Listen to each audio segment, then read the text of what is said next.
বৈশ্বিক যুদ্ধ পরিস্থিতির কারণে যে ক্রাইসিস তৈরি হয়েছে, এটি আমাদের জ্বালানি, আমাদের অন্যান্য অনেক কিছুতে প্রভাব ফেলেছে। আত্মশুদ্ধির কথা বলেছিলাম, এটার আসল এবং প্রকৃত রূপ এবং চেহারা ফুটে ওঠে আমাদের রাস্তাঘাটে, আমাদের অফিস আদালতে, বিশেষ করে এই গত কয়েকদিন ধরে খুব দারুণভাবে ফুটে উঠেছে আমাদের পেট্রোল পাম্পগুলোতে।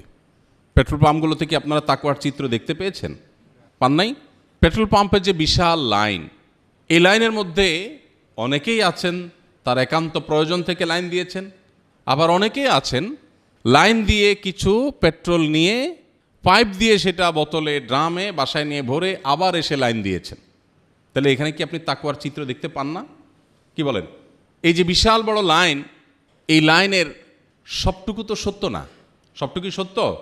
বরং বড় অংশ মিথ্যা। সত্যি এতগুলো মানুষের তেলের দরকার নাই। যতটুকু দরকার আছে তার চেয়ে বেশি সে নিচ্ছে। কেন? কারণ তার ভয় যুদ্ধ পরিস্থিতি, তেল যদি শেষ হয়ে যায় কি করব, বাসায় নিয়ে একটু আমি জমায় রাখি। এই লোক নিজেকে ইমানদার বলছে, এই লোক নিজেকে মুত্তাকি বলছে, সে কিন্তু তেল নিয়ে জমায় রাখছে। সে জানে নবী সাল্লাল্লাহু আলাইহি সাল্লাম বলেছেন, লা ইয়াহতারকিরু ইল্লা খাতি, যে কোনো পণ্য মজুত করে রাখে, সংকট সৃষ্টি হয় তার ফলে, এই ব্যক্তি অপরাধী। সে জানে আল্লাহর উপরে ভরসা করতে হয় ইমানদারের, তারপরে সে জমায় রাখছে। এই যে আমরা এতক্ষণ তাকওয়ার কথা বললাম, যা দেখেন এই লোক তারাবির নামাজও পড়ছে, রোজাও আছে, মাশাআল্লাহ। রোজা রেখে উনি যে কাজটা করছেন, এই কাজটা কি রোজার সাথে সঙ্গতিপূর্ণ?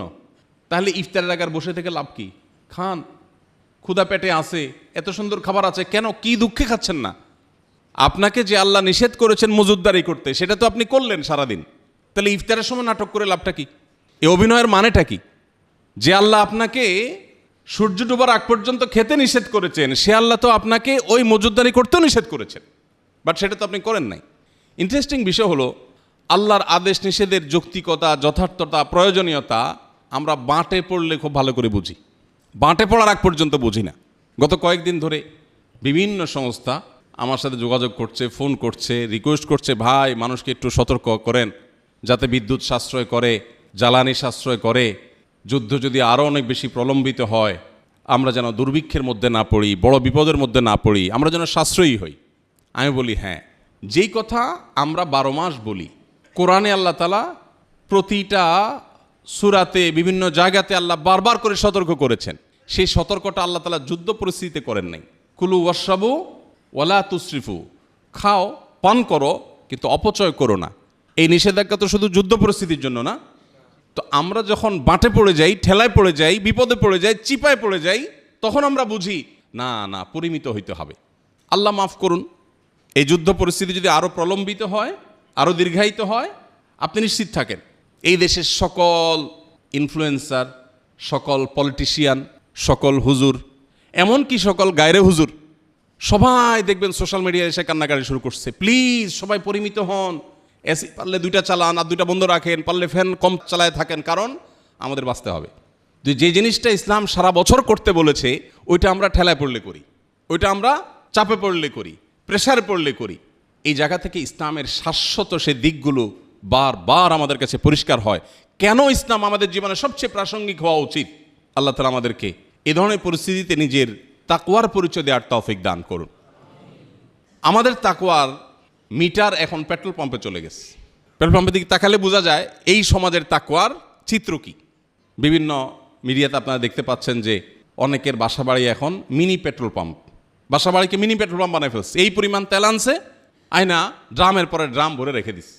তো আমাদের বিশেষ করে বাংলাদেশের এবং সাবকন্টিনেন্টের প্রেক্ষিতে একটু প্রকটভাবে ইসলাম চর্চার নামে এই যে দ্বিচারিতা বা আংশিক ইসলাম চর্চা, এটা আমাদের মধ্যে প্রচণ্ড প্রকট। রমজানে এত মুসল্লি, রমজানের পরে সব কোথায় চলে যায়? হাওয়া হয়ে যায়।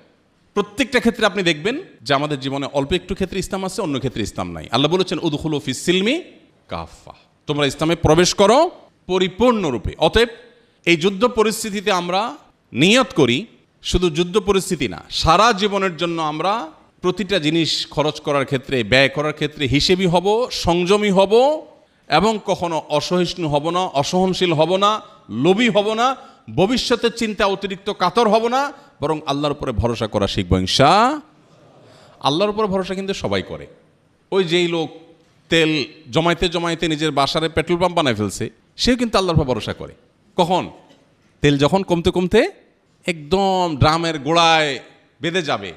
বাইরের পেট্রোল পাম্প তো অনেক আগে শুকিয়ে গেছে, ওনার বাসারটাও যখন শুকাতে শুকাতে শেষের দিকে আসবে, তখন দেখবেন উনি পরিপূর্ণ ইমানদারের মতো আল্লাহ রাব্বুল আলামিনের প্রতি পূর্ণ তাওয়াক্কুল করবেন, বলবেন আল্লাহ ভরসা।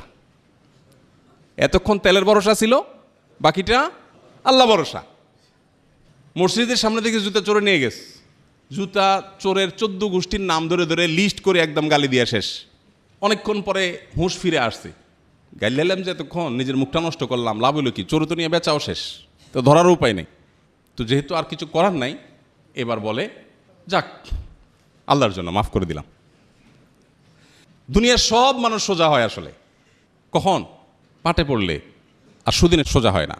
আমাদের কাজ হলো ভালো সময় সোজা থাকা।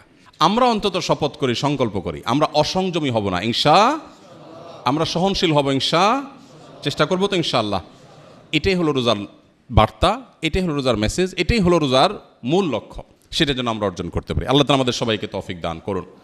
নবী করিম সাল্লাল্লাহু আলাইহি সাল্লাম সমুদ্রেও যদি কেউ উযু করে, তাকেও পানি অপচয় করতে নিষেধ করেছেন। চিন্তা করতে পারেন আপনি, সমুদ্র যেখানে পানির জগৎ, সেখানেও উযু করতে গিয়ে অপ্রয়োজনে অতিরিক্ত পানি ব্যবহার করতে নিষেধ করেছেন। নবীজি সাল্লাল্লাহু আলাইহি সাল্লাম উযু করতেন, ছোট এক গ্লাস পানি লাগতো, এক মগ পানি দিয়ে তার গোসল হয়ে যেত। এটা তার চিরাচরিত অভ্যাস ছিল। আমরা যে পরিমাণ পানি অপচয় করি এই আধুনিক এই পৃথিবীতে, আমরা অনেক ক্ষেত্রে খুব ভালো মানুষ, আমরা মাশাআল্লাহ একটা পাখির কষ্ট সহ্য করি না, অনেক মানবিক। কিন্তু আল্লাহর এই সৃষ্টি পানি যে পরিমাণ নষ্ট করি আমরা, অজুতে যে পরিমাণ পানি টেপে আপনি খরচ করেন, একটা বালতিতে ধরে রেখে দেখেন যে ওইটা দিয়ে কয়েকজনের গোসল হয়ে যাবে।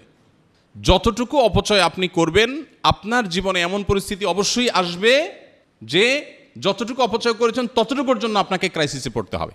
এই জন্য শুধুমাত্র এই যুদ্ধ পরিস্থিতিতে না, আসুন আমরা নিয়ত করি, বিদ্যুৎ হোক জ্বালানি হোক, এগুলো ব্যবহারে আমরা সাশ্রয়ী হব, আমরা সংযমী হব, অপচয় করব না, অপব্যয় করব না, চেষ্টা করব তো ইনশাআল্লাহ।